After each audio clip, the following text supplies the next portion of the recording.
साल 2024 में हमने देखा था कि मोदी लहर देखने को मिली थी।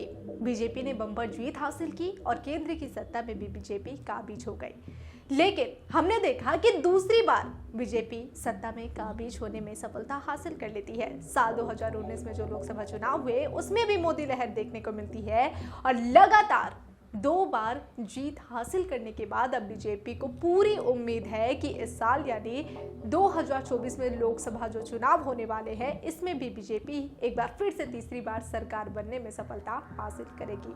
जी हां, सरकार बनाने का दावा बार बार कर रही है बीजेपी। खुद पीएम नरेंद्र मोदी ही कई मंच से दावा करते नजर आ रहे हैं। लेकिन सवाल यह है कि पीएम नरेंद्र मोदी जो कि 73 साल के हो गए हैं और इस बार जो 2024 में लोकसभा चुनाव होने हैं, अगर इसमें बीजेपी जीत जाती है तो फिर क्या इसमें नरेंद्र मोदी दोबारा से पीएम फेस हो सकते हैं? अगर बीजेपी जीतती है तो क्या नरेंद्र मोदी ही पीएम होंगे या फिर उनकी जगह कोई दूसरा नाम होगा?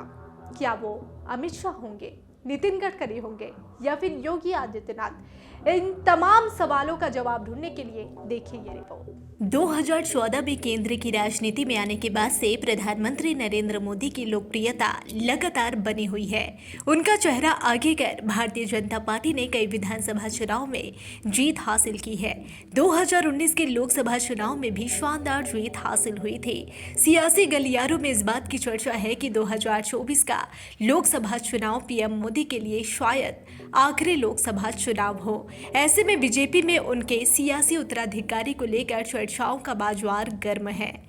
इस बात का अनुमान लगाया जा रहा है कि पीएम मोदी की अगुवाई में भाजपा लोकसभा चुनाव में लगातार जीत आसानी से हासिल कर लेगी।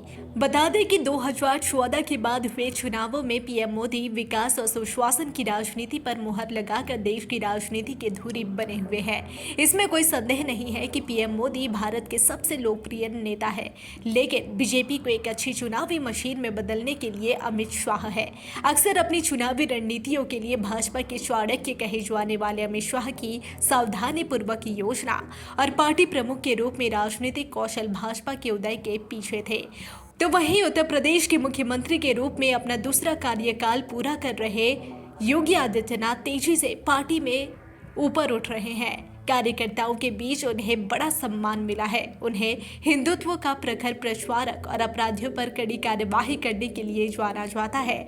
उन्होंने भारत के सबसे बड़े राज्य उत्तर प्रदेश में भाजपा की किस्मत बदलने के लिए लोकप्रियता हासिल की है। बीजेपी में एक नेता ऐसे भी है जिन्होंने सभी राजनीतिक दलों की प्रशंसा बटोरी है, वह है नितिन गडकरी। उन्हें समस्याओं के समाधानकर्ता के रूप में जाना जाता है। परिवहन मंत्री के रूप में उनके काम और देश भर में राजमार्गों के नेटवर्क का विस्तार करने के लिए विपक्षी नेताओं द्वारा गडकरी की सराहना की गई है। भले ही पीएम चेहरे के तौर पर इन तीनों के नाम शामिल है, लेकिन अगला पीएम कौन होगा? आखिर पीएम फेस कौन होगा बीजेपी का? ये तमाम सवाल उठ रहे हैं। ये तो आने वाला वक्त ही जवाब दे पाएगा कि कौन बनता है बीजेपी का पीएम फेस। बहरहाल ये तो देखने वाली बात होगी कि आगामी लोकसभा चुनाव में जो विपक्ष एकजुट हो चुका है केंद्र की सत्ता से बीजेपी को हटाने के लिए, क्या वो सफल हो पाती है या फिर बीजेपी जो बार बार दावा कर रही है कि वो केंद्र की सत्ता में तीसरी बार अपनी सरकार बना लेगी, क्या उनका ये दावा सही साबित होता है? लोकसभा चुनाव में जनता किसे चुनती है? आखिर कौन बनता है अगला पीएम? ये तो आने वाला कल ही बताएगा। इसी तरह के पल पल के अपडेट के लिए बने रहिए डिजिटल खबरीलाल के साथ। खबरें आपकी, नजर हमारी।